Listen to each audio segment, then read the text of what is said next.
Halo, selamat siang. Kali ini kita akan membaca salah satu dari buku bacaan. Silahkan Mbak memperkenalkan diri. Hari ini baca bukunya ini. Halo, nama saya Lian. Uh, 等我一下哦，加起来比较好。Bentar ya, tak buka dulu. Mau baca ini. Suara di balik ketegaran.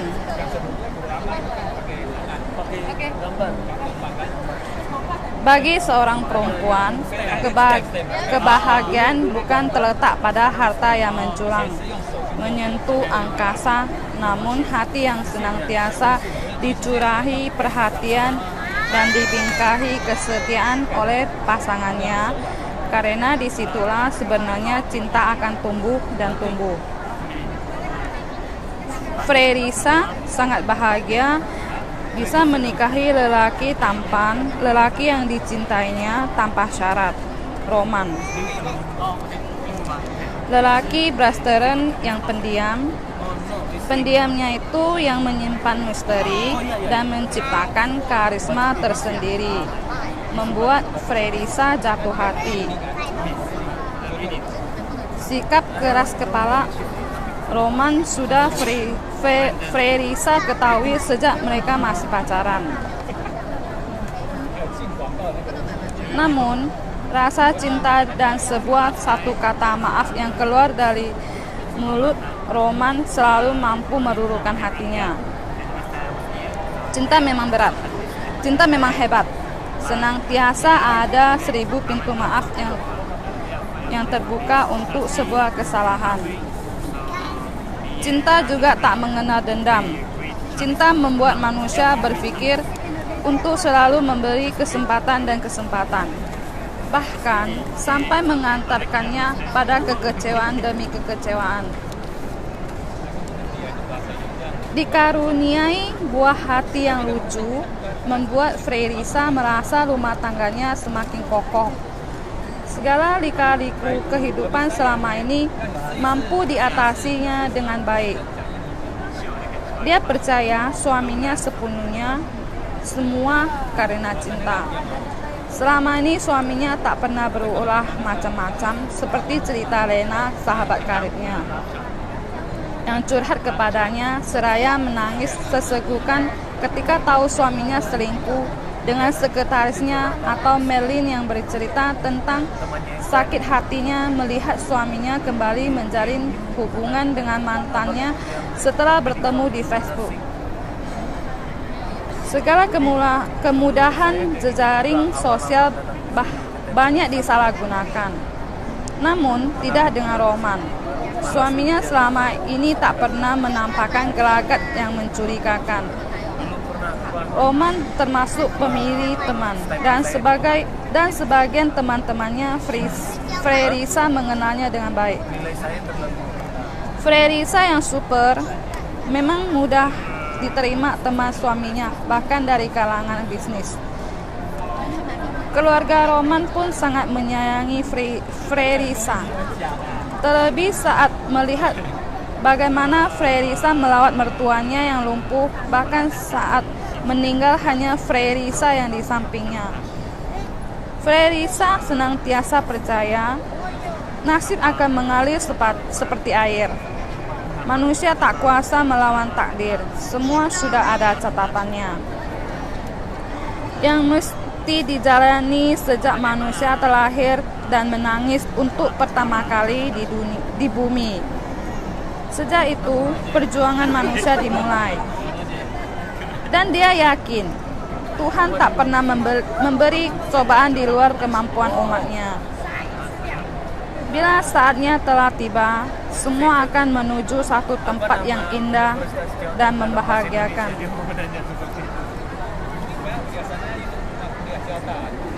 Namun, semua keyakinan Frerisa retak saat usia pernikahannya memasuki tahun kelima. Seorang rekan suaminya di kantor tak sengaja membocorkan sebuah rahasia yang selama ini disimpannya karena merasa tak tega untuk menyampaikan kepada Frerisa. "Kamu kenal Santi? Kamu kenal Stani?" katanya. "Siapa dia?" tanya Frerisa penasaran. Perempuan yang akhir-akhir ini kelihatan akrab dengan suamimu. Sudah beberapa kali aku melihat mereka makan bersama, layaknya sepasang kekasih saja, jelasnya.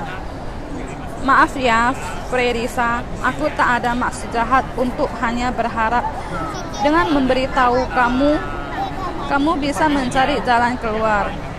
Siapa tahu semua ini belum terlambat," lanjutnya. "Masa sih? Aku malah nggak pernah mendengar suamiku bercerita tentang perempuan ini. Tak sedikit pun aku melihat gelagat aneh suamiku akhir-akhir ini," jawab Frerisa. Sejak hari itu, Frerisa jadi penasaran siapa perempuan itu dan ada hubungan apa dengan suaminya. Bertanya ke suaminya tentu tak mungkin. Namun, bagaimana supaya dia bisa tahu ada apa sebenarnya? Apa yang sedang terjadi? Dikenakannya mukena lalu sholat, berharap Allah membuka jalan dan memberinya jawaban untuk semua ini. Di sebuah pagi yang cerah, seorang perempuan datang ke rumahnya. Frerisa heran siapa perempuan itu. Terlebih saat dia mengatakan ingin bertemu Frerisa. Perempuan itu ingin bertemu dengannya.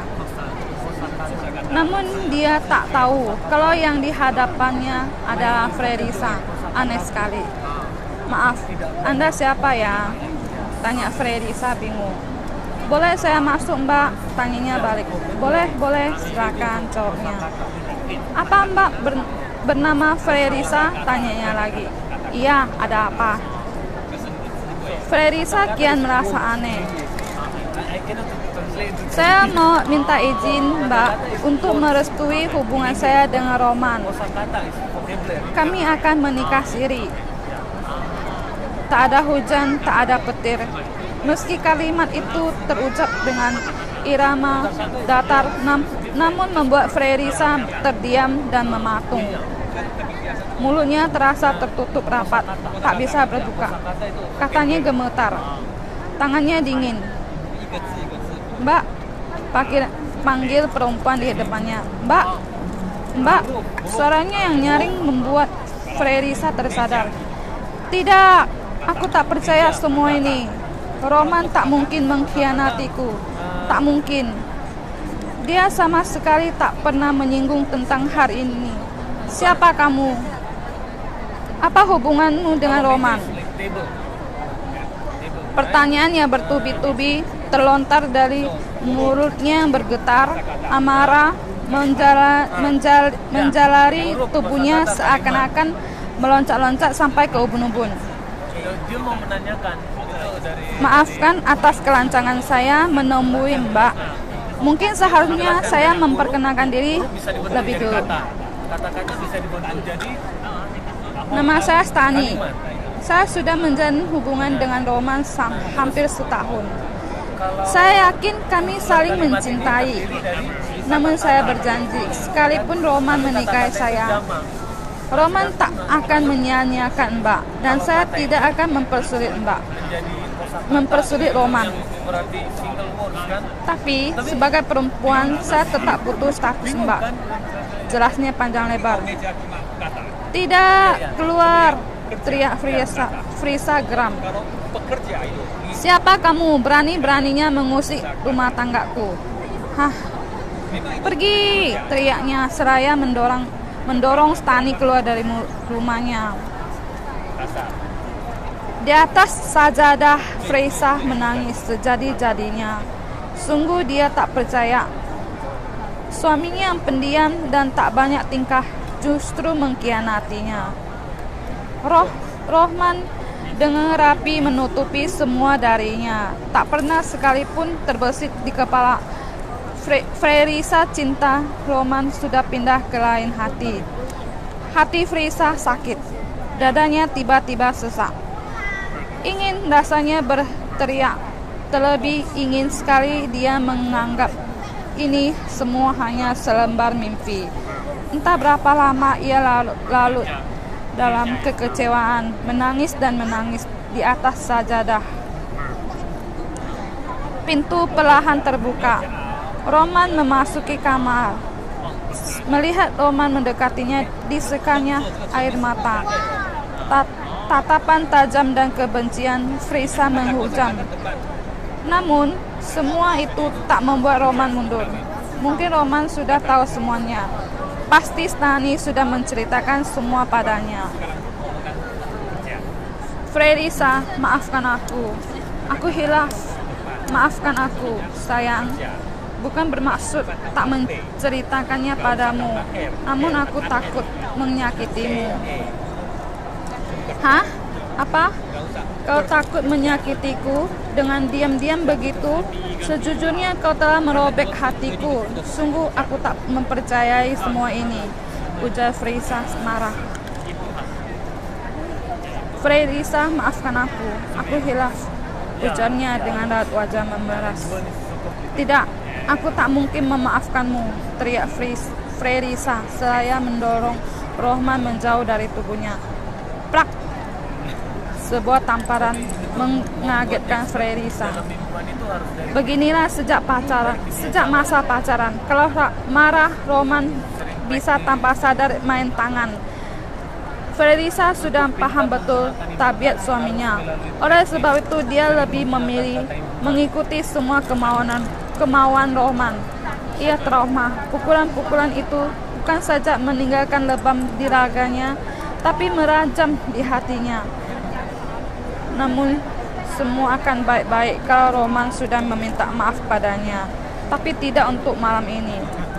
Kekecewaan Frerisa tak lagi bisa reda hanya dengan sebuah kata maaf yang telah basi ia dengar. Pertengkaran terhebat sepanjang hidupnya. Ia melawan. Dia berontak.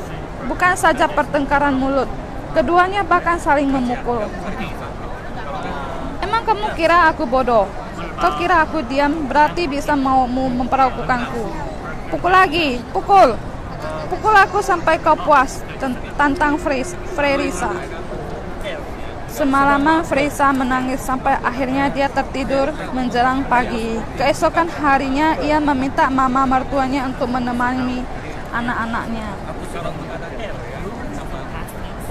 Sementara waktu tanpa menjelaskan apa-apa, Frerisa memasukkan beberapa lembar baju ke sebuah tas. Setelah itu dia ke bandara membeli tiket, lalu terbang ke Sulawesi, pulang ke rumah orang tuanya. Beberapa hari kemudian Roman menelpon Frerisa. Kalau kamu tidak balik ke Jakarta, akan aku ceritakan semua ini kepada ayahmu, ancamnya. Tut, tut. Suara telepon ditutup. Kurang ajar, maki Frerisa kesal dengan perlakuan Roman barusan.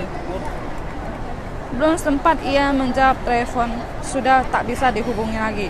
Untuk kesekian kali ia mencoret diarinya. Rasa pahit ini hanya mampu ia ceritakan pada diarinya yang setia menampung kisahnya. Untuk kesekian kali, aku harus menyerah. Aku pulang dengan perasaan kalah. Aku tak mau ayahku yang sudah tua dan sering sakit-sakitan susah. Biarlah semua kusimpan di hatiku yang telah basah. Biarlah semua kutelan bersama secangkir air mata pasrah. Demi kebaikan semua, Frerisa menyetujui hubungan Roman dan Stani. Di tahun ketiga hubungan mereka, Frerisa menyerah. Pertengkaran demi pertengkaran perlahan-lahan membuatnya jiwanya perih. Cinta tak selamanya berakhir bahagia, ujarnya lelah. Aku setuju. Namun ada satu syarat, jelas Frerisa. Apa? Tanya Roman. Kalian tak boleh punya anak selama anak-anak belum menginjak bangku sekolah. Baiklah, jawab Roman. Syarat itu ditulis di atas surat berseger. Disetujui Frerisa dengan memberi tanda tangan dengan tertulis ikhlas tanpa paksaan. Dariku, kembali harus ketelan segala kekecewaan. Kutahan air mata yang hampir berjatuhan. Berusaha tegar meski amarah seakan menggelegar. Sejak hari itu, aku harus berbagi suami dengan orang. Setelah menikah, Frerisa baru tahu kalau Stania adalah janda beranak satu. Otomatis Roman bertambah satu anak Stani dengan mantan suaminya. Frerisa kecewa, namun ia tak bisa melakukan apa-apa. Hanya bisa diam, bernapas dengan segala kehampaan, dan larut dalam ruang kekecewaan. Semua kepedihannya tak mungkin ia ceritakan pada siapapun. Pahit ini jauh lebih pahit dari empedu, namun perlahan-lahan mesti dia telan. Akhirnya satu-satunya yang bisa ia lakukan berdoa dan berdoa.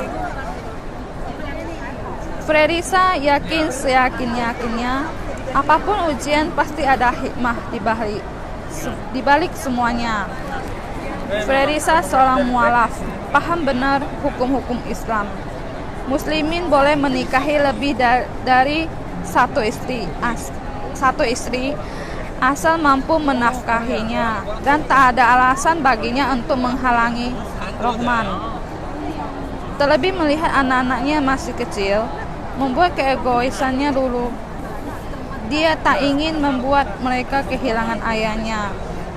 Ini salah satu alasan utama yang membuatnya tetap bertahan dengan semua keadaan paling tak nyaman ini, sehingga tak mungkin meninggalkan suaminya. Frerisa paham bahwa hidupnya adalah untuk membahagiakan orang-orang yang dicintainya. Ya, dia hidup terutama buat anak-anaknya yang tak bersalah.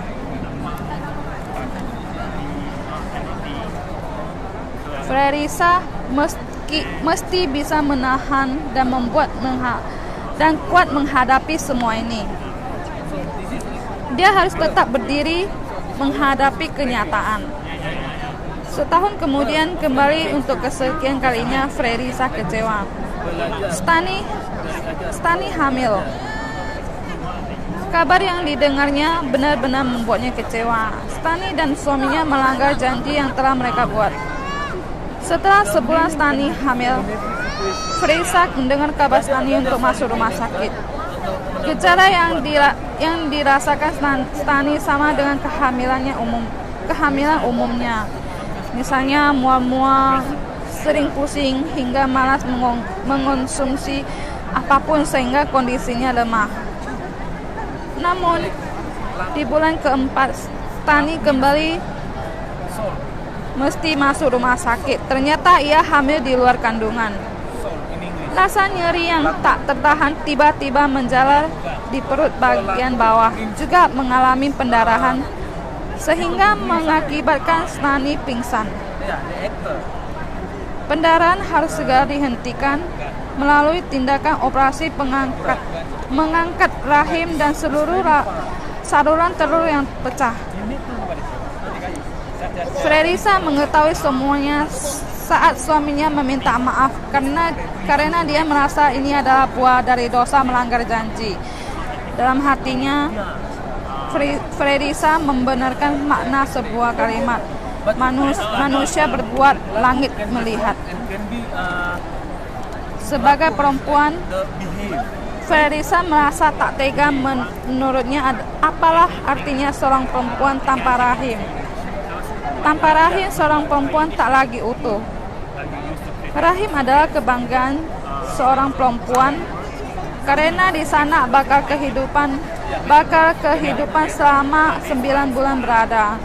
Rasa tak tega itu pula yang membuatnya belajar memaafkan mereka. Sebulan kemudian, Stani menelpon Frerisa untuk meminta maaf, dan Frerisa menerimanya sekalipun sesungguhnya siapapun bisa mengobati pedih dalam hatinya. Sekalipun kepala mengangguk, namun hati tetap teranjur hancur berderai, siapakah yang bisa menyatukannya lagi. Hubungan Rohman dan Stani terus berlanjut, dan sikap Rohman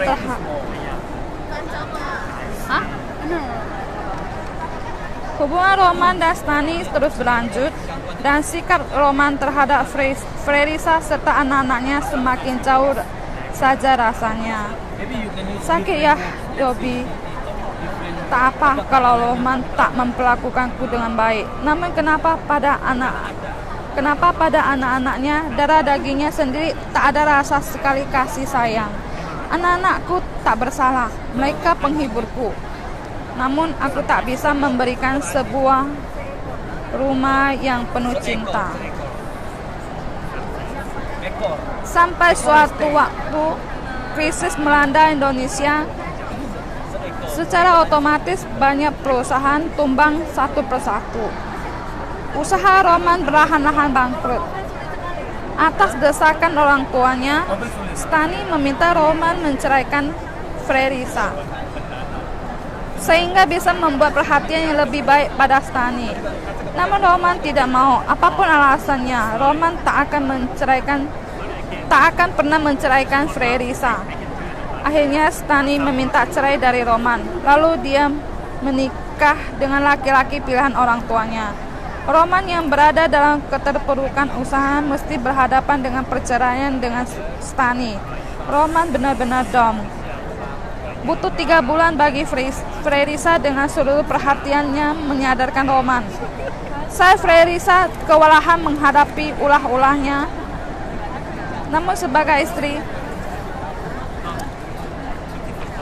Frerisa tetap sabar. Dia mendampingi Roman dengan segala kemampuannya. Dia tuntun suaminya untuk lebih dekat dengan Allah melalui sholat dan sholat. Diariku, alhamdulillah, akhirnya Roman menjadi suamiku sepenuhnya. Aku tak lagi mesti berbagi cinta dengan perempuan lain. Terima kasih ya Rohbi. Segala keharuan telah menghapus segala sakit hatinya selama ini. Usaha Roman pun mulai membaik. Namun semua itu tak berjalan lama. Di tahun 2006, kembali Frerisa dikejutkan sebuah kabar kalau suaminya menjalin hubungan dengan seorang perempuan di kota Bandung. Kembali halilintar kenyataan mengagetkannya. Hatinya haru tertatah, kembali remuk. Menangis dan menangis yang bisa dilakukannya. Dan ia pun semakin mendekatkan diri kepada Allah. Setelah diselidiki, Frerisa baru tahu nama perempuan itu Cahyani. Umurnya masih sangat muda. Ia sangat cantik. Cahyani berbeda sekali dengan Stani. Mungkin karena usianya yang sangat muda, ia manja dan sangat penakut, sehingga senantiasa berlindung dan membuatnya sangat tergantung pada Roman. Semua ini baru diketahui Frerisa saat Roman dan Cahyani menjalin hubungan di bulan ke-6. Ya, Frerisa selalu terlambat mengetahui karena ia terlalu percaya kepada Roman. Terlebih kejadian yang lalu membuat Frerisa yakin bahwa Roman sudah trauma. Dia kira Roman tak mungkin melakukan kesalahan yang serupa. Tapi kenyataan begitu terbalik dengan dugaannya. Cahyani berbeda sekali dengan Stani yang lebih berani dan terang-terangan datang mencari Frerisa. Pertengkaran kembali menghias rumah tangganya. Bukan saja berperang mulut, maki-makian, bahkan sampai pukul-pukulan. Rumah benar-benar mirip neraka. Teriakan, tangisan, dan bunyi barang berjatuhan mewarnainya. Frerisa merasa benar-benar sudah tak sanggup menghadapi semua ini. Terlebih dia harus berperang dengan perasaannya sebagai ibu yang melihat ketakutan, bahkan bisa menjadi sebuah trauma bagi jiwa anak-anaknya yang hampir setiap hari menyaksikan pertengkaran demi pertengkaran. Namun, sebagai perempuan, sebagai istri, dia hanya bisa menyuarakan batu-batu kepedihan yang telah menyumbat dadanya. Selama ini, dia terlalu menyengalah, diam, dan menerima dengan ikhlas. Sehingga Roman tak pernah tahu bagaimana perasaannya, apa yang diinginkannya. Apalah artiku? Saya kau jatuh, kau baik padaku. Saya usaha mulai membaik, kamu mulai lagi menggila, bentak Frerisa. Maafkan aku Frerisa, namun aku yakin ke kamu. Cahyani tak sama dengan Stani yang kamu menginginkan uang. Cahyani perempuan baik-baik. Aku sudah menyelidikinya sebelumnya, bela Roman. Rasa kesal karena tak mampu mengubah pendirian Roman membuat Frerisa untuk kedua kali kabur ke rumah orang tuanya. Namun lagi-lagi karena alasan tak ingin ayahnya tahu dan tak ingin ayahnya sedih, Frerisa pulang. Hidup senantiasa punya cara menarik ulur sebuah perasaan. Kembali untuk kesekian kali, aku kalah, gumanya geram. Frerisa terjepit antara keinginan, perasaan orang tua serta anak-anaknya. Tak pernah ada yang paham perasaan ini jika dia tak mengalami. Sulit untuk dijelaskan, hanya sesak yang kian terasa. Tahun 2007, Frerisa sakit. Dokter menyarankan harus operasi kista, namun ditolaknya. Sehingga akhirnya Frerisa memilih membuka spiral dan menjalani terapi agar kista hilang. Sebenarnya bisa dengan laser, tapi dia tahu itu mahal.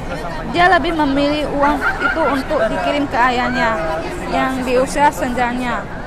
Kondisi tubuhnya semakin rentan.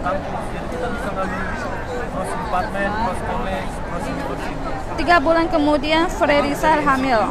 Tak pernah disangkanya akan hamil. Namun semua mungkin sudah direncananya. Sekalipun pernah terbesit di hatinya untuk menggugurkan bayi dalam kandungannya karena dia putus asa. Terlebih sebelumnya dia tahu Cahyani juga sedang hamil. Astagfirullah.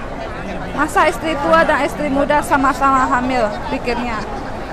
Karena hamil inilah membuat Frerisa membutuhkan Roman. Namun perhatian Roman hampir terjatuh berpusat kepada Cahyani. Roman benar-benar memanjakan Cahyani. Berbeda sekali perlakuan Roman ke dirinya. Melihat dan mengetahui semua ini, hati perempuan mana yang tak berdarah. Jangankan Frerisa, anak Frerisa yang sulung pun benci melihat kelakuan tak adil ayahnya pada ibunya. Yang datang ke sini di tahun-tahun Seiring berjalannya waktu, hati Frerisa lebih bisa menerima. Dia sendiri pun tak mengerti mengapa dia bisa begitu, dalam artian tidak sepenuhnya atau belum mampu sepenuhnya menerima, namun dia sudah tak membenci Cahyani. Semua ini bermula saat suatu hari Cahyani dan ibunya beserta anaknya datang menemui Frerisa di rumahnya di hari Lebaran. Ia sendiri tahu betul makna dari hari Idul Fitri adalah saling memaafkan agar mendapatkan pengampunan, sehingga semua dosa terhapuskan. Semua hati kembali fitri. Cahyani datang pada momen yang tepat. Ia meminta maaf secara langsung kepada Frerisa. Hati Frerisa luruh, tak kalah Cahyani sungkem dan memeluknya. Segala benci meluap dan perlahan mencair keluar dari hatinya. Begitu juga dengan ibu Cahyani, memeluknya dengan air mata yang mengenang di pipinya. Dan mereka meminta Frerisa untuk memberi nama anak Cahyani. Frerisa memberi nama Labreka pada anak itu. Nama itu diambil dari gabungan mereka, Rahmon Frerisa Cahyani. Sejak hari itu Rafreka memanggilnya Bunda. Frerisa belajar tegar menerima semua ini. Ia yakin di balik semua kejadian ada hikmahnya. Ia tahu semua terjadi dalam hidupnya karena Tuhan percaya ia sanggup menjalaninya. Meskipun tak satu pun perempuan di dunia ini yang mampu berbagi cerita dengan orang lain. Kalau boleh memilih, dia lebih memilih berbagi separuh hartanya daripada harus berbagi suami. Frerisa tahu menerima dan memaafkan perlakuan seseorang yang membuatnya menangis tak mudah. Namun dengan membenci sama artinya ia merusak hatinya sendiri. Hati yang rusak membuat jiwa sakit karena apa yang terlihat mata adalah kekesalan dan menyuburkan dendam. Membenci sama saja meracuni dirinya sendiri. Ia menyerahkan semua ke dalam tuntunan tangannya. Lalu ia memantapkan diri memilih pergi dari Indonesia dan bekerja ke Taiwan. Setelah ia yakin anak-anaknya cukup dewasa mengurus diri mereka, ia berharap di negeri baru ia perlahan-lahan bisa berintrospeksi dan membersihkan hatinya dari dendam, benci, cemburu, dan menerima segala kenyataan dengan lapang dada, lalu menjalankan kehidupan dengan perasaan bersyukur. 结束了。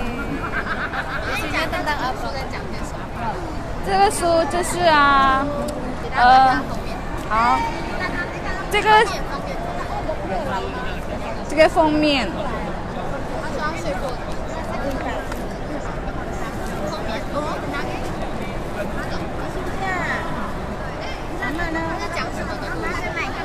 这个故事就是讲一个老婆，一个女生，就是很强力啊。她的老公就是有第三者，然后那个第三者为了这个婚姻保持这个婚姻一定要好，他就已经忍耐，就不会跟人家计较，然后他就去台湾工作，就让她老公继续这个婚姻，所以她的对啊。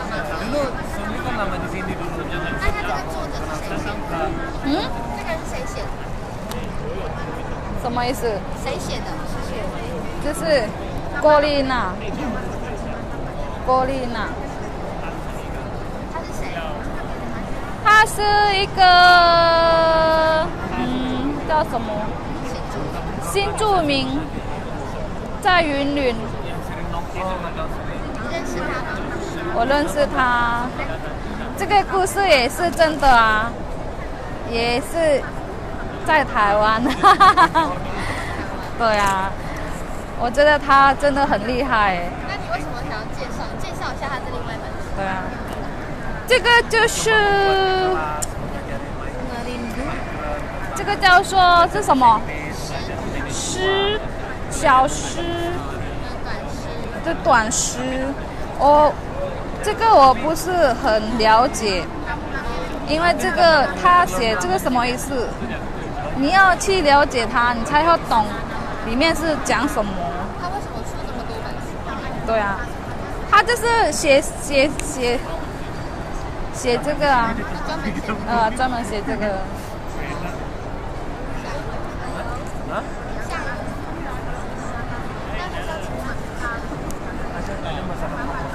该你了。跟我不是我在尽量买。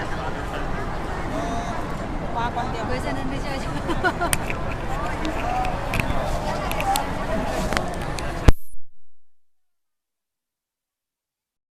You will translate? Translate? Then you will correct me? Yeah.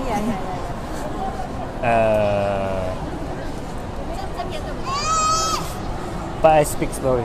Yes. Okay. Okay, fine. And, gosh, what's this?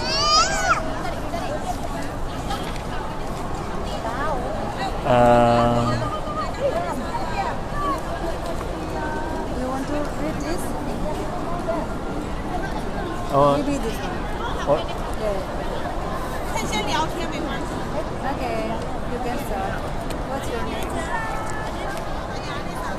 哎，猪猪，我们开始了吗？OK。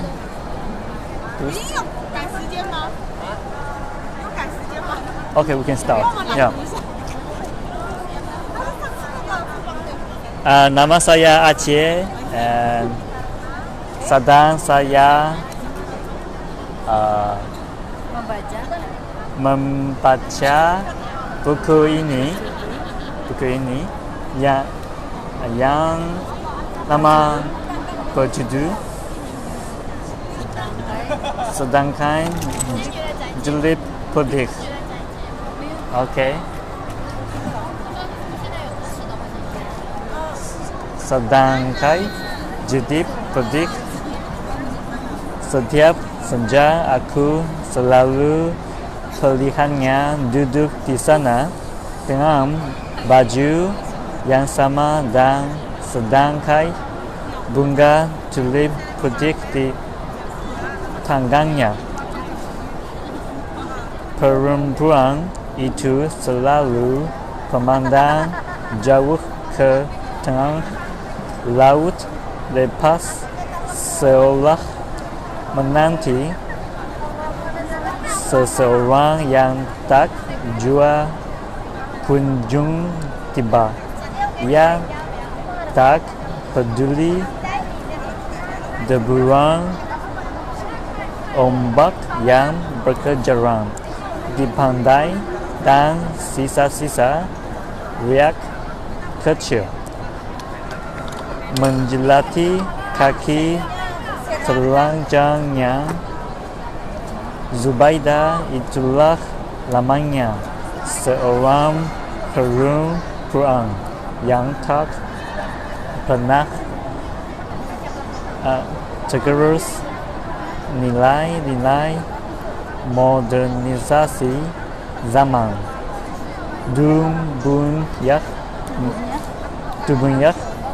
Tubuhnya masih sindau dan berisi di usia yang lebih dari separuh abad. Gurat-gurat kecantikan masa muda masih tampak di wajahnya yang kini terlihat muram dan kusut. Ia selalu mengenakan kebaya dan jarik sedomukti lengkap dengan sanggul yang dihias cucuk mendur khas Tibakau wanita Jawa tulang yang dak mungkin ditemui di abad serba komputer ini. Aku tak seberapa paham tentang kehidupannya dan mengapa ia selalu datang ke Bandi ini setiap menjelang senja. Yang aku tahu saat pertama kali melihatnya duduk di atas badan pohon tumbang di pantai itu sebulan yang lalu. Aku merasa ada sebuah tarikan hebat yang membuatku ingin mengetahui siapa seorang perempuan itu. Naluriku berkata ada kisah istimewa di balik kebisuannya memandang kosong ke tengah samudera adalah bak Syarif Iduk Semang, di mana rumah beliau menjadi tembakau mengingat selama kurang waktu 2 bulan terakhir pengerjaan skripsiku yang menceritakan semua kisah itu. Mau melanjutkan atau mau menanyakan sesuatu? Mau melanjutkan? Moment. Do you want to continue or you want to know about the words? Yeah, I Some can. words? But we are in the life. Oh yeah. Yeah. So the purpose is to read. Okay. So maybe And then okay. And then you have to tell about the story. I can. Okay, maybe you can read. or you can. Okay, you can explain. No, you can read first. Okay, read first. Maybe after. And then afterwards Yes. you can tell the story. Okay. Maybe after this. Okay. Okay. Okay, slowly. Slowly. Kesunyian berlalu beriringan bersama hembusan angin melewati lorong waktu bersama sejarah yang tak mungkin diputar kembali. Langkahnya terus mengalun menyandungkan kidung-kidung penantian kira menyayat kalbu laksana balada yang menguat luka tanpa ujung bagi perempuan itu hampir tidak dasawarsa. Lamanya dia menunggu dan menepikan sejumput harapannya pada pasir yang basah,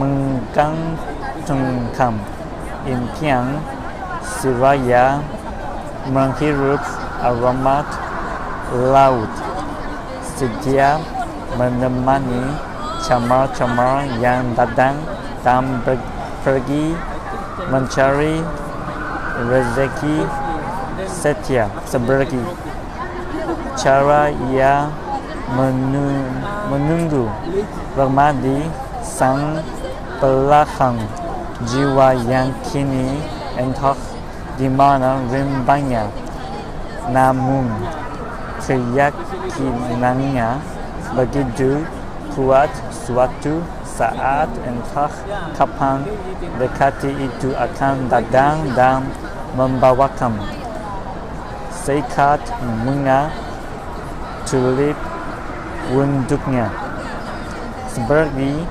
janji Ramadi di malam terakhir saat nasib membawanya pergi entah kemana, dan sejak saat itulah Zubaida selalu pergi ke tepi pantai melambungkan harapannya pada langit biru pada kawan yang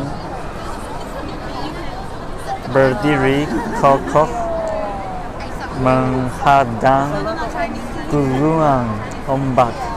Namun malam mulai melambat dan kegelapan memaksanya untuk pulang, menggumpulkan sisa-sisa asa yang masih terpendam untuk terus menanti separuh hatinya yang terrapas oleh takdir.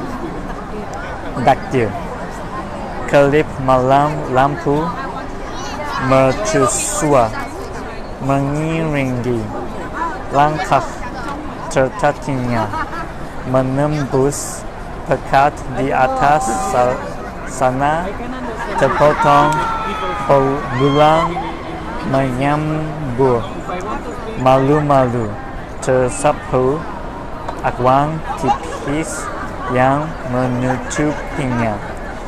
Di perempatan jalan yang membeli pisang goreng dan ubi rebus pada seorang pedagang gorengan langganannya. Terima kasih. You can talk with them the title and the writer of the book. Okay.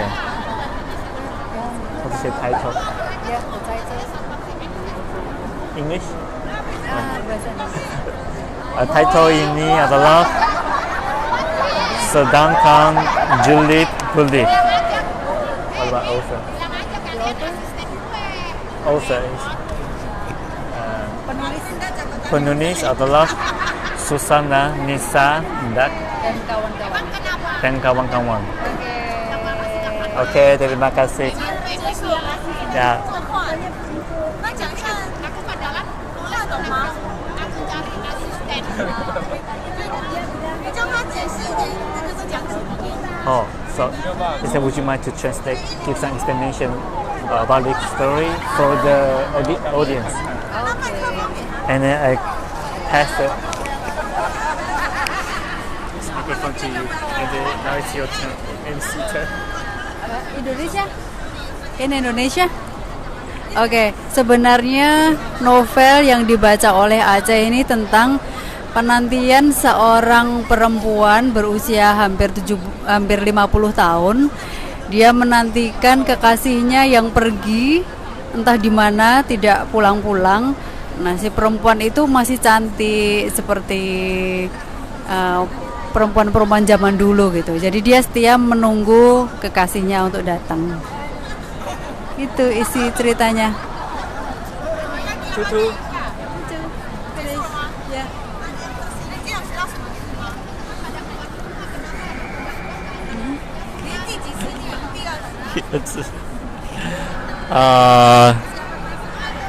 ini哦，我可以讲英文吗？OK， 今天是我第二次念，才刚开始学印尼文，所以不太懂它的意思，但是也是练习我的发音吧，然后它也帮助我发音的矫正，也对我学到一些发音的部分，谢谢。Oh, okay. I'm saying that this is my second time to read an Indonesian book to you audience, and I'm very happy to learn some pronunciation. The correction by my teacher next to me. Yeah. So I learned some pronunciation about some words I cannot pronounce it well. So I'm glad to have this chance and to get my pronunciation improved. Thank you so much. Finish. 谢谢。快 Q 歌来，快！替代一个，快点换你。那个快。休息先休息。Okay. Okay. 现在进广告。Intermission time. See you later.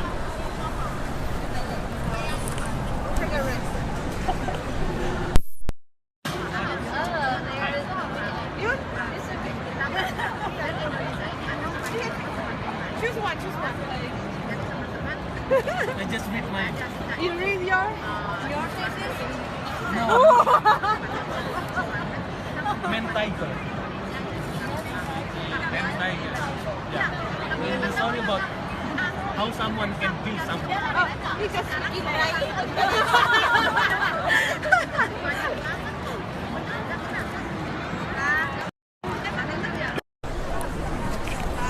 Ini model membacanya gimana?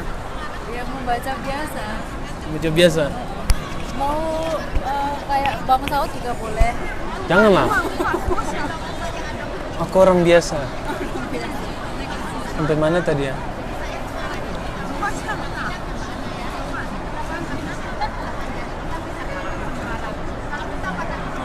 Hilang.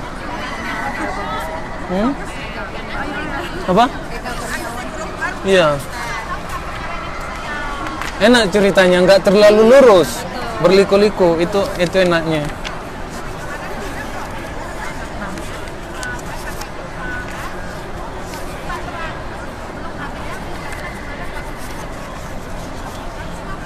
Oh, hilang ya.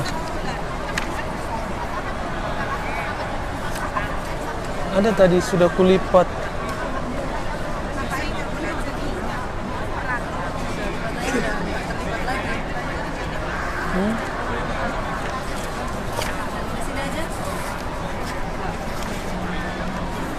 Yang saya baca sebelumnya hilang dong. Ini.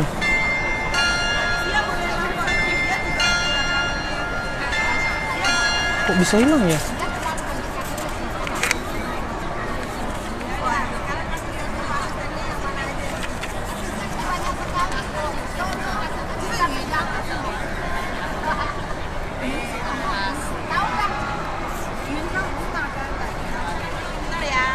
Oh, dibukanya tadi. Dibuka. Mbak, di sampingku aku jadi kurang pede dong. Jadi baca aja nih langsung.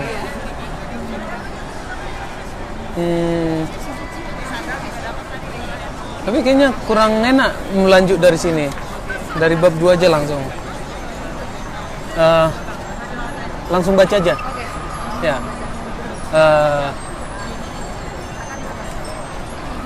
Berapa lama saya baca? 1 bab, banyak dong. Bisa 1 jam ini 1 bab. Ya. 5 halaman, oke.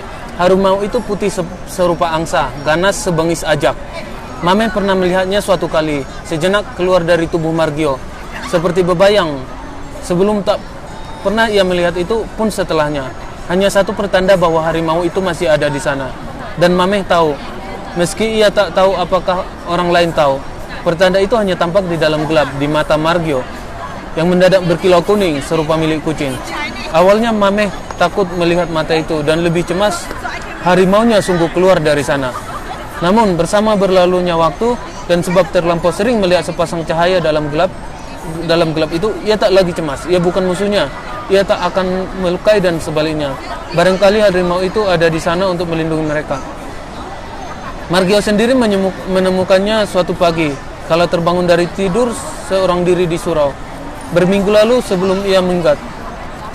Bukan kopi hangat mengepul di atas tatakan, bukan pula sepiring nasi goreng sarapan pagi.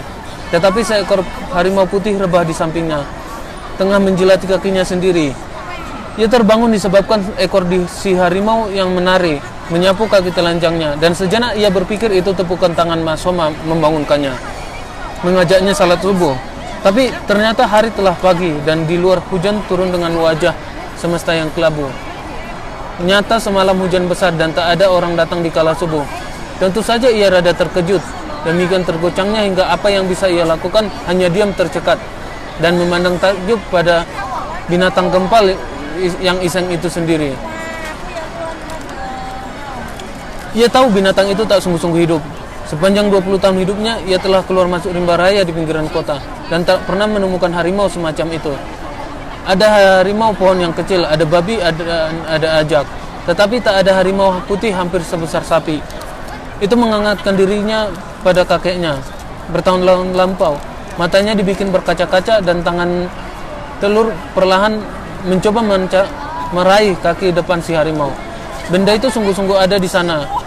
Dengan berbulu selembut kemoceng, kukunya tersembunyi pertanda satu tawaran bersahabat.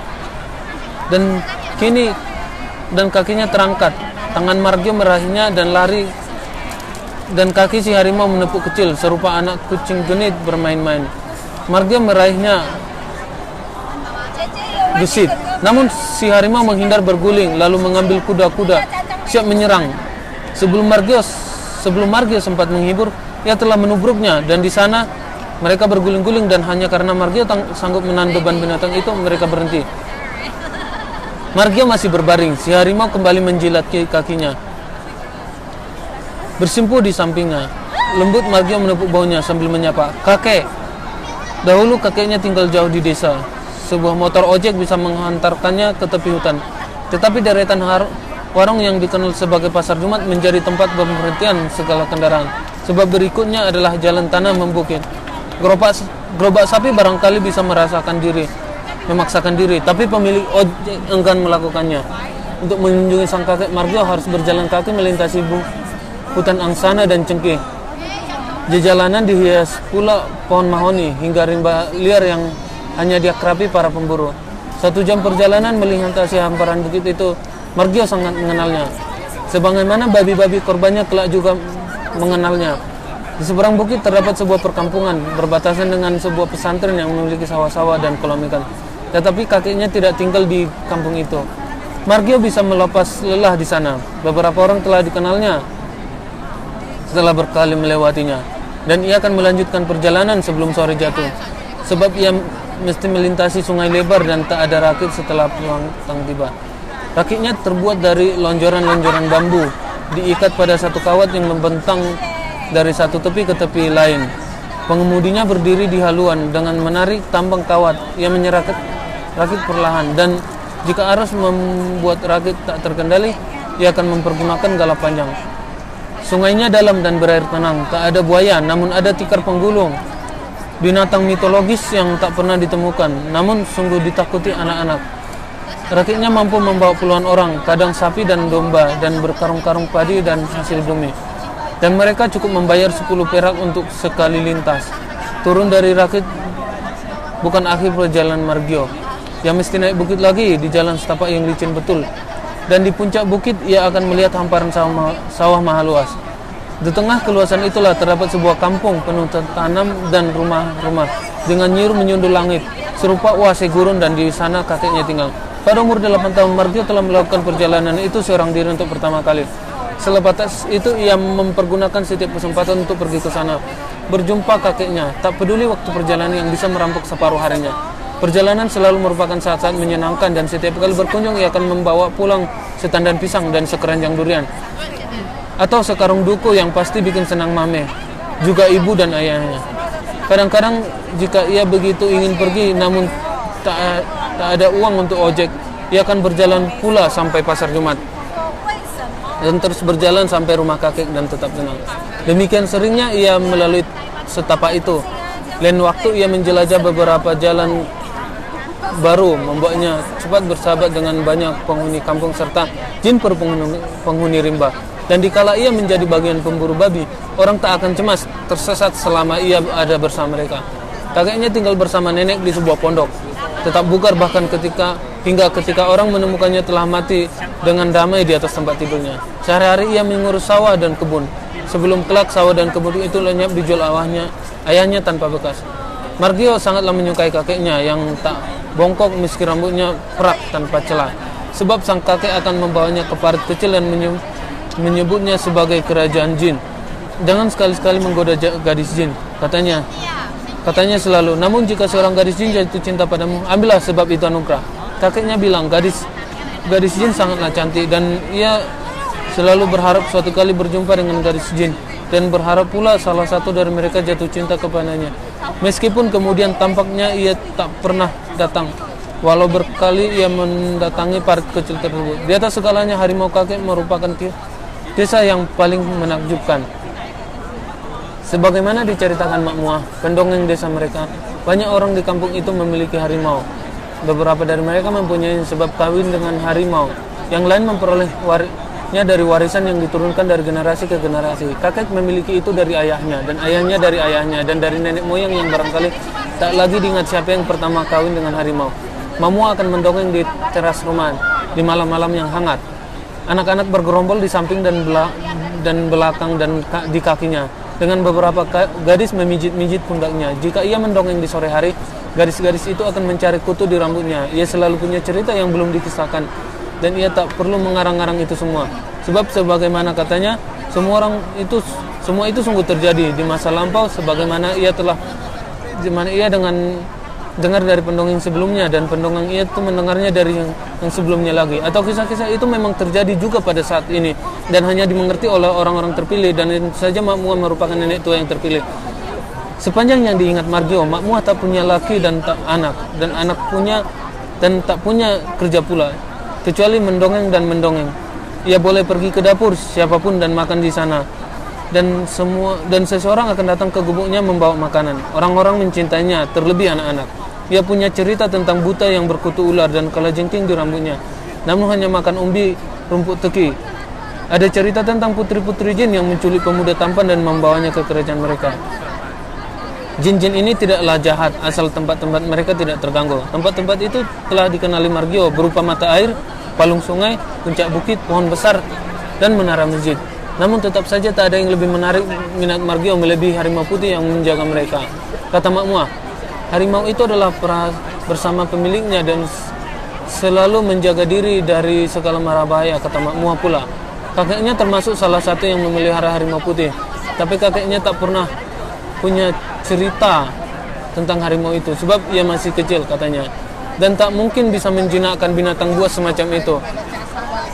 Ia lebih besar dari harimau pohon, lebih besar dari yang dilihat orang di kebun, binatang atau sirkus atau buku pelajaran sekolah. Jika seorang tak bisa mengendalikan binatang ini, ia bisa begitu ganasnya hingga tak ada pun yang bisa menahannya jika ia mengamuk. Tapi aku sekadar ingin melihat, kata Margio. Kelak saja, barangkali kau akan memilikinya. Ia telah sering mendengar kemasyhuran kakeknya, juga tetua kampung yang lain, bagaimana mereka bertanda penculikan orang-orang Belanda yang akan membuang pemuda-pemuda tersebut terbaik ke Tanah Delhi untuk kerja paksa. Mereka tak mempan atas peluru senapan, juga samurai Jepang yang datang belakangan, dan jika mereka marah, harimau putih itu akan keluar dari tubuh mereka menyerang setiap musuh. Bahkan kaum gerombolan yang lama setelah itu bergerilya dalam hutan bisa mereka usir. Dan kata Mak Muah, itu disebabkan persahabatan asali mereka dengan harimau-harimau tersebut yang menjadi berkerabat oleh perkawinan silang di antara mereka. Bagi Margio sendiri, tak pernah jelas apa makna perkawinan tersebut. Tak terbayangkan olehnya seorang lelaki duduk di pelaminan, dan di sampingnya duduk pula seekor harimau di kursi liatnya lengkap dengan rumbai-rumbai dan pupur di pipi serta gincu di bibir. Dan penghulu berkata, semoga perkawinan si Anu dan harimau diberkati oleh Yang Maha Kuasa. Setelah agak sedikit dewasa, hal ini semakin aneh membayangkan seseorang bersetubuh dengan istrinya yang harimau di atas tempat tidur, dan bertanya-tanya, anak macam apa yang akan dilahirkan dari persekutuan macam begitu? Mak Muah akan tertawa memamerkan gusi tanpa giginya, terkekeh setiap kali ia menceritakan bayangannya tentang perkawinan manusia dengan harimau. Hanya lelaki yang kawin dengan harimau, kata Mak Muah. Meski begitu, tak semua harimau ini betina. Kakeknya sendiri tentu saja punya istri, seorang perempuan dari ras manusia. Dan jelas harimau itu berarti madunya. Kakek tak pernah mengawini harimau itu, sebab ia memperolehnya dari ayahnya. Namun, bagi mereka tetap saja harimau semacam itu adalah istrinya yang lain, disayang dan dipuja, kadang melebihi istri manusia. Si nenek ini mati lebih dulu oleh satu serangan TBC yang tanpa ampun, memurak-murandakan malam-malam mereka dengan batuk tanpa henti. Demam tak ada ujung, hingga tubuhnya menyusut sampai mati. Kakeknya tak pernah kawin lagi, barangkali sudah cukup dengan istri harimaunya. Dan lagi pula, hidup kakek juga tak terlampau lama bertahan. Terlampau sedih ditinggal istri manusianya. Hingga suatu sore pada kunjungan Margio yang penghabisan sebelum kakeknya mati, si kakek berkata kepadanya memastikan harimau itu putih serupa angsa. Itu semacam pertanda seandainya harimau itu datang kepadanya, sehingga ia bisa segera mengenalinya. Kakeknya berkata, jika harimau itu suka, ia akan datang kepada ayahnya dan ia akan menjadi miliknya. Hingga Margio mesti menunggu sampai si ayah mati dan mewariskan itu padanya. Namun jika harimau itu tak suka padanya, ia akan datang kepada Margio suatu hari dan Margio akan memilikinya. Dan jika ia tak menyukai kau, tanya Margio cemas, ia akan datang kepada anakmu atau cucumu, atau barangkali tak akan pernah datang lagi jika keluarga ini melupakannya. Harimau itu kini datang kepadanya berbaring di sampingnya di atas karpet surau yang hanya sementara alam semesta begitu dingin di luar. Sebagaimana kata kakeknya, ia berwarna putih serupa angsa, serupa awan, serupa kapas. Tak terbayang betapa senang hatinya, melebihi apapun yang pernah dimilikinya. Ia membayangkan bagaimana harimau ini akan menemani hari-hari perburuan mereka, membantunya menggiring babi-babi perusak sawah dan ladang. Dan dikala lengah sementara seekor atau dua babi menyerangnya, ia akan melindungi dari segala yang terburuk. Tak pernah terpikirkan olehnya ia akan datang di pagi yang dingin keparat ini sebagai pertanda bahwa itu miliknya. Seperti seorang gadis yang berserah pada kekasihnya, lihatlah, bagaimana harimau itu berbaring, masih menjelati ujung kakinya dengan lidah yang panjang terjulur keluar masuk. Sejenak ia serasa kucing, namun tampak ningrat dan agung oleh kebesaran tubuhnya. Margio memandang dalam pada wajahnya. Ia tampak begitu cantik dan bocah itu jatuh cinta tak kira-kira. Ia merengkuhkan tangan ke lehernya, memeluknya dan merasakan bulu hangat ke tubuhnya. Sebelum serupa pelukan pada seorang gadis di pagi dingin dan telanjang di tempat tidur, kemesraan yang paling intim selepas percintaan sepanjang malam. Margio memejamkan matanya. Dalam puncak kebahagiaan atas penantian panjang penuh kerinduan, telah meyakinkan dirinya atas semua kebenaran dongeng yang didengarnya semasa kecil. Namun tiba-tiba ia merasakan rasa kehilangan itu. Sesuatu yang diserabut serta merta gadis kekasih yang pergi tanpa pamit. Ketika tak lagi terasa kehangatan itu, Margio membuka matanya dan tak lagi melihat harimau itu di sana. Ia terperanjat melebihi kala pertama ia melihatnya. Bocah itu bangun dan mencarinya. Namun kedalaman surau tersebut tidaklah luas dan tak ada jejak tertinggal yang bisa dikenali. Tak ada sehelai bulu pun tersisa. Hujan di luar masih bergemuruh, pasti membuat anak-anak sekolah seolah-olah mengeluh. Dan kala seperti itu bakalan banyak pohon pisang dipangkasi daunnya, pengganti payung sekali pakai. Tapi Margio masih memikirkan harimaunya dan tidak yang lain. Ia berdiri dan memanggil tanpa suara, sebab ia tak tahu dengan apa harimau itu mesti dipanggil. Kakeknya tak pernah memberinya nama dan tidak pula mamua. Barangkali ia sendiri harus memberinya nama, tapi tak ada gunanya. Kini binatang itu telah pergi entah kemana. Itu lebih patah hati daripada penolakan 11 gadis paling dicintai dan hampir membuat Margio sungguh menangis. Cengeng sambil terus menjelajah ke 4 sudut surau. Tidak, itu bukan mimpi, katanya pada diri sendiri. Ia telah datang untuk menunjukkan kini ia miliknya. Ia merasakan lembut bulunya dan sejenak bermain dengannya. Ia terlalu nyata untuk sebuah mimpi di pagi yang hening. Setelah berkali mencari dan tak lagi yakin bisa menemukannya, rasa sakit hati itu berubah menjadi satu rasa marah yang bergemuruh. Dirasakannya tubuh yang menggigil hebat dan jemari tangan yang mencekram. Tak pernah ia sendiri merasakan suatu amarah semacam itu. Begitu kejam dan penuh dendam. Tapi ia tak bisa mengelak dari itu, disebabkan nilai rasa sakit yang mesti ditanggungnya. Harimau itu telah membuatnya jatuh cinta, puncak dari hasrat bertahun-tahun, dan ia tak akan sudi ditinggalkan sedemikian rupa. Dikedornya pintu surau, mencakarnya meninggalkan jejak gugatan panjang mengelupas sat hijau tua dan kayu mahoninya. Dan dari mulutnya keluar geraman berat, membuat udara koyak. Cakarannya begitu kuat mengejutkan dirinya sendiri, membuat Margio diam mematung reda dari amarahnya. Melihat 3 guratan yang bakal jadi luka panas jika ditaruh di punggung seseorang. Kemudian memeriksa tangannya sendiri. Kuku-kukunya tidaklah panjang sebab ia sering memotongnya. Sebab jika tidak akan menjadi gangguan saat menggenggam tombak berburu babi. Rasanya tak mungkin melukai pintu dalam 3 garis guratan tersebut. Tapi jelas di kuku yang pendek itu ia melihat serpihan kayu dan cat, memastikan itu memang perbuatannya. Lama Margio terdiam antara terpesona dan penuh tanya. Ia mengerti di mana duduk soalnya. Ia tak pergi meninggalkan pikirnya. Harimau itu masih di sana, di dalam dirinya, dan mereka tak akan terpisahkan lagi hingga kelak ketika kematian datang kepadanya. Sebagaimana itu telah terjadi. Ia bersandar di dinding, meraba pusarnya dan merasakannya bersemayam. Ia tidak jinak bagaimanapun. Kepada Agung Yuda ia sempat berseloroh serupa ini. Aku tak lagi lajang. Agung Yuda pikir itu maksudnya tak lagi perjaka dan disebabkan tak banyak bocah 20 tahunan di antara mereka masih perjaka. Agung Yuda tak menganggap serius omongan itu. Pikirnya, Margio hanya ingin memamerkan diri ia telah tidur dengan si gadis maharani itu. Siapa lagi? Hanya gadis itu yang kerap bersamanya di waktu-waktu sejenak kala si gadis pulang liburan. Tak seorang pun tahu ada harimau dalam tubuhnya, hingga ia mengakuinya sendiri tak lama selepas membelu Anwar Sadat, kecuali Mameh yang sekali itu memergokinya. Malam sebelum Margio berjumpa dengan harimaunya untuk pertama kalinya, ia bilang kepada Mameh ingin membunuh ayah mereka.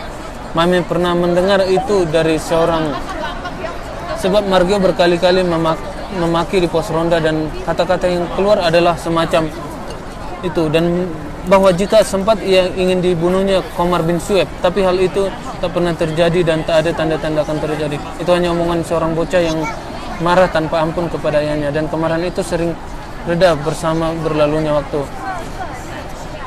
Maka ketika Margio mengatakannya pada Mame, gadis itu juga mengabaikannya, atau barangkali ia sendiri memang berharap Margio melakukannya. Waktu itu tentu saja belum ada mata kucing di wajah Margio, namun Mame bisa merasakan amarah yang mengapung dari ubun-ubunnya. Rasa itu semakin menjadi-jadi. Di hari-hari itu tak lama setelah Marian, adik kecil mereka, mati hanya 1 minggu selepas dilahirkan. Mame selalu berpikir segala sesuatu bisa dipergunakan Mario untuk membunuh ayah mereka. Maka ia selalu menjauhkan pisau dan golok darinya dan selalu mengawasinya. Sejujurnya Mame sendiri tak peduli seandainya benar Margio mau membunuh ayah mereka, tapi sudut-sudut kewarasannya yang tersisa mendorong Mame untuk mencegah niat tolol semacam itu. Kesal karena menyadari dirinya tak bisa melakukan apa yang dikehendakinya, Margio pergi dari rumah. Di lapangan bola ada tenda-tenda dengan lampu-lampu serta gadis cantik yang menjual tiket. Suara dengkuran gajah, auman harimau, dan musik riang jenaka pengiring para gadis plastik. Di waktu-waktu tertentu, Holiday Circus datang ke tempat mereka dan mengadakan pertunjukan sepanjang 2 minggu. Tak seorang pun bisa meramalkan kapan mereka datang. Kadang setahun sekali, kadang 2 tahun, tapi pernah pula 5 tahun mereka tak datang. Meski begitu, setiap kali datang selalu menjadi hiburan yang melimpah bagi penduduk kota. Tak peduli mereka telah mengenal baik seluruh atraksinya, sebab tak banyak yang berubah dari tahun ke tahun, kecuali gadis-gadis plastik yang berganti dengan bocah-bocah pria yang lebih merah dan lebih belia. Ia pergi seorang diri membeli tiket tanpa banyak omong kosong. Dengan tangan melesak ke dalam celana jeans yang tak tercuci sepanjang 18 hari, tak lama ia tak melihat sirkus. Sejenak ayahnya mengajak pertama kali jauh di masa lampau, dan kali ini ia melihat tidak banyak keinginan untuk melihat pertunjukan menakjubkan, namun lebih didorong keinginannya untuk menenggelamkan diri dalam arus penonton, lebih singan dan bersembunyi di sana. Ia mengambil tempat duduk yang paling tinggi, hampir menyentuh langit-langit terpal, dan di sana duduk menanti sirkus dibuka dengan menopang dagu. Pikirannya kosong kala direktur sirkus berjas hitam dengan dasi kupu-kupu terpasang simetris menyambut kedatangan mereka dengan senyum ramah tak pernah berubah. Berpidato singkat menceritakan sedikit perjalanan Holiday Circus yang dibawanya berkeliling pulau-pulau Nusantara, kota-kota, bahkan bermain di pula di atas kapal pada hari ulang tahun Angkatan Laut, dan sedikit memboncorkan rencana mereka mengunjungi beberapa kota lain selepas singgah di lapangan bola mereka. Bahkan ketika seorang perempuan cantik dengan topi tinggi berhias jumbai ekor bulu merak mengenakan rompi merah menyala dengan rok mini sewarna yang memperlihatkan celana pendeknya, berstoking hitam dan bersepatu merah berkilau, berbicara pada mereka, membacakan urutan pertunjukan dengan bibir gincu penuh godaan.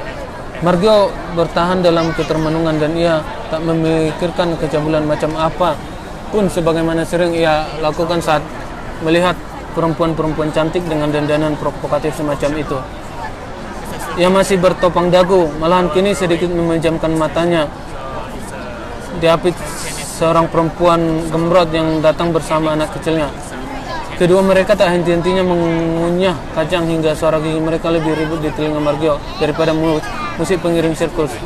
Dan di samping yang lain, seorang pemuda yang duduk tak begitu nyaman sebab gadisnya terus-menerus serba di baunya dan minta dipeluk, dan si pemuda barangkali segan pada Margio yang duduk kusyuk minta tak diganggu.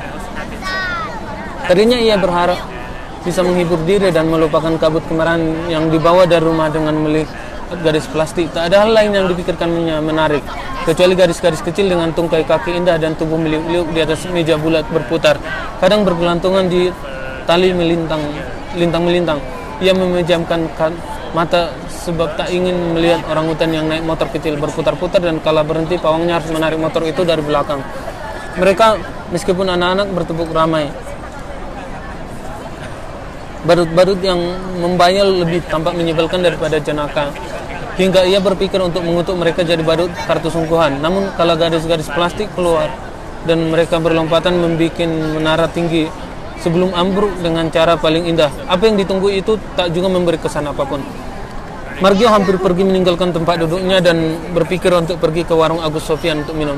Kala mereka mengeluarkan kerangka-kerangka besi dan buat kurungan, ia tahu apa maknanya, dan kakinya tertancap di sana menunggu penuh debar. Para lelaki itu bekerja cermat, tak bertele-tele, dan sekonyong berdiri kandang megah setinggi 6 meter, dan Margio mendengar suara menggeram binatang yang membuat jantungnya bergedup dan semakin kencang dan darahnya mengalir bertambah-tambah deras.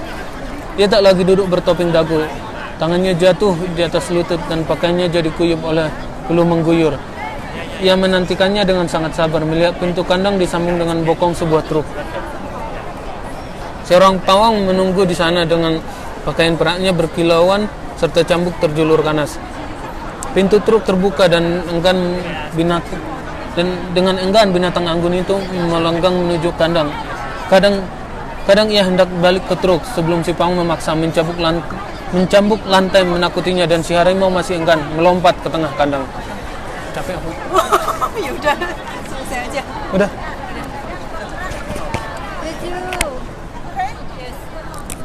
You want to see the story?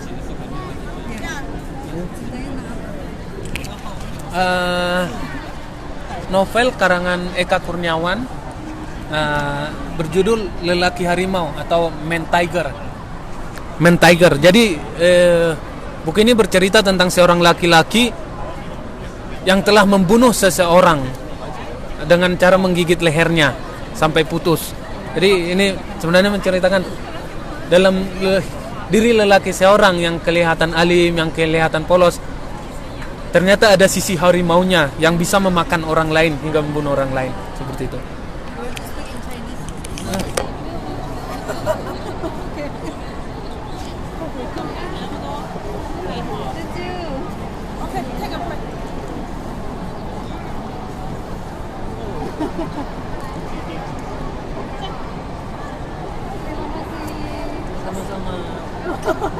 Terima kasih.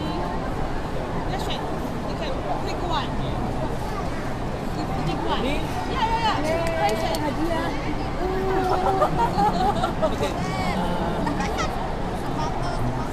Oh, iya, Pak.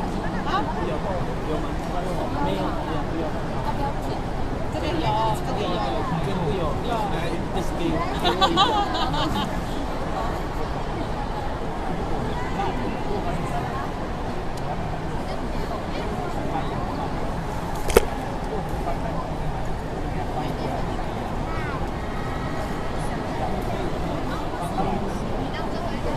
Makan siang.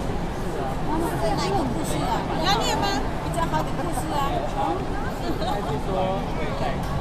你献给我，你比较喜欢哪个？哦。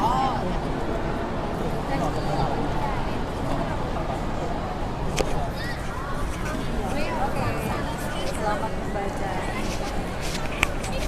Oh, 从哪边？哦，musim panas yang tidak biasa. Aring please. 叶芬，membobok seplastik lemon dan apel dengan supaya ia menyerahkan buah-buahan itu pada Aring yang sedang menyiapkan makan malam di dapur.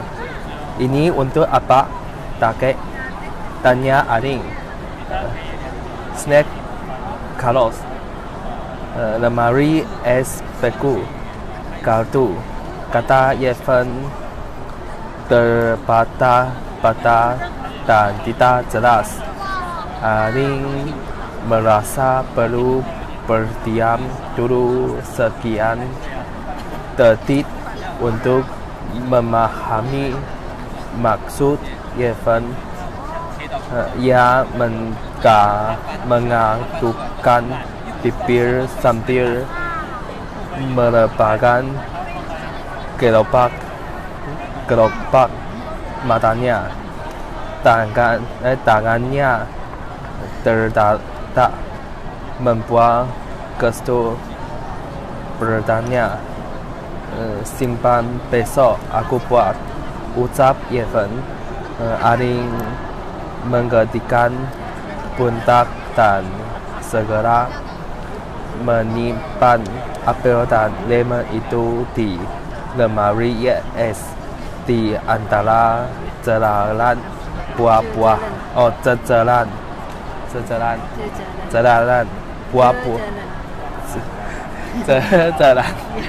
buah-buahan lain. makanan kalau tak selalu makanan pabrikan. Evan rajin membuat sendiri makanan untuk anjingnya. Ya kedua memperhatikan saat ayah atau adiknya memberikan petunjuk tentang makanan anjing buatan rumahan. Mereka mendapatkan informasi itu dari internet dan grup pencinta binatang. Biskuit anjing buatan pabrik hanya untuk kutapan saja. Saat musim panas seperti ini, kalau selalu gelisah bila berada di dalam ruangan terlalu lama, Evan sangat menggeli. Maka jadwal jalan-jalan dan bermainnya akan berubah bila matahari terlalu terik. Sedangkan di dalam ruangan meski AC aircon ber-AC. Kalau sudah tak betah, maka Evan akan membawanya ke halaman belakang yang teduh atau mengajaknya berenang. Kalau juga suka berguling-guling di karet yang penuh berisi bongkahan es batu, kutapannya bukan lagi snack atau biskuit anjing seperti biasa, melainkan potongan apel yang dibekukan dengan air kaldu ayam. Carlos akan menggunakan bongkahan es batu kaldu itu dengan riang gembira. Evan selalu membuat sendiri kaldu dan apel batu dengan tangannya.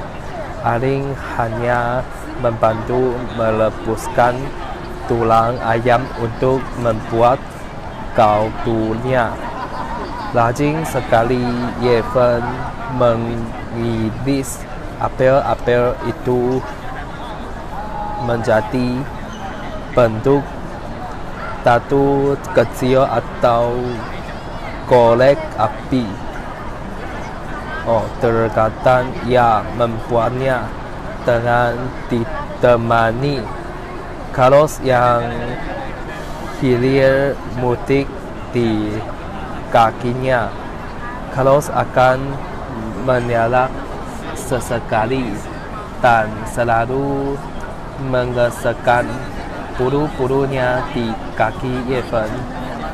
Sabar, ini buatmu nanti, ucap Evan dengan gembira. Carlos memang selalu bertingkah seperti anak-anak yang tak sabar ketika dibuatkan makanan sesukaannya. Jika lama Evan tak mengajukannya, anjing itu akan mengangkat badan dengan mengangkat kaki dan menumpukannya pada meja dapur. Jika suka begitu, Evan akan segera menyingkirkan irisan apelnya. Repot sekali, tapi penuh kegembiraan untuk menenangkan Carlos. Biasanya seiris apel akan diberikan padanya. Pergi tunggu di luar. Perintah Evan sambil menunjuk pintu dapur. Carlos pun berlalu sambil menggigit apel. Tahun ini musim panas sungguh berbeda dengan sebelumnya.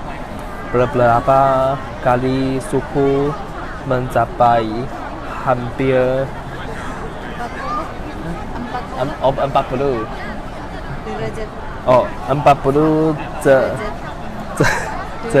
derajat Celcius.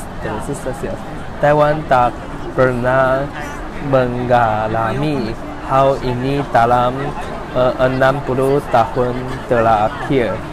Semua orang kegelahan, gedung-gedung menyalakan AC sepanjang hari.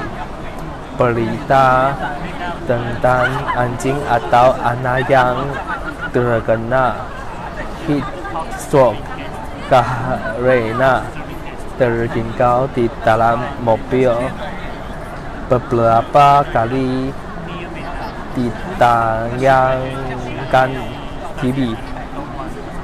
Berita itu membuat Evan cerewet ketika hendak keluar rumah untuk mengajar piano dan meninggalkan Carlos di rumah bersama Aling dan Ama. Oke. Selesai. Sudah tahu isinya tentang apa? Isinya tentang apa tahu? Takut. Do you know about the story about it? No? Okay. Kita tahu. You mention the title and the author. Also, You can see it. You can see it. You can see it to the the title. title is You can show it, yeah. Carlos, and the author is 也可以用中文。 Erin Chipta. Arjun Cipta. And I don't know the 可以用中文讲。 story. Okay. Okay. You still learn bahasa Indonesia, so it's fine. Yeah. Okay. Thank you. Thank you. Terima kasih. Yeah. Lucu. Okay.